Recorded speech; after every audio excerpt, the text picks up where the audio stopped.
Well, if you're looking for ways to cool down, why not go chasing waterfalls? But before you do, be prepared and be careful. Rescue squad members are warning that people take proper precautions before heading out to one of the many beautiful waterfalls in our region. Reporter Kate Namrich joins us live in studio with what they say are the most common injuries and what goes into their rescue missions. Good morning, Kate. Good morning, Casey and Sydney. Carter County Rescue Squad recently assisted in a drowning and eventually recovery mission at Elk River Falls. While most injuries at local waterfalls are minor, the efforts to carry someone out can take hours of work by many emergency responders. We have a lot of injuries associated with slips and falls.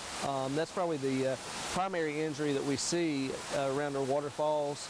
A lot of times people also will underestimate their ability. They'll hike into these waterfalls, not realizing how tough the terrain and the trails are going in and out of the waterfalls. If you're heading out to Blue Hole or Elk River Falls or one of the many waterfalls in our area, Carter County Rescue Squad members say you need to be prepared, both in attire and supplies. Make sure that you have a proper backpack. Make sure you have snacks. Make sure you have extra clothing, especially if you're going to go swimming.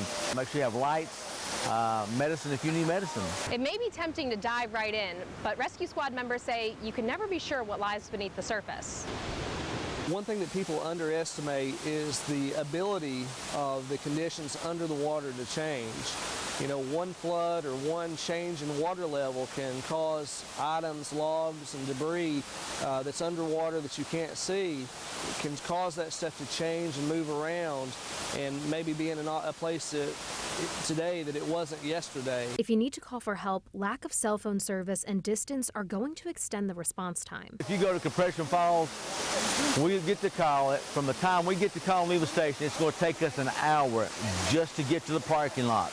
That's not going down to the falls, that's just to the parking lot. Depending on the extent of the person's injury and where they're located, it can take a whole team just to carry them out. If someone gets injured there and we have to carry them out, you know, usually it's a very manpower intensive exercise, very steep, tough terrain, just very hard to evacuate somebody from these waterfalls. We'll be looking at 10 or 15 people just to carry them, you know, up and out of here and to await an ambulance at the top. If you head out to any of the falls in our region, rescue squad members say enjoy the time, but be careful.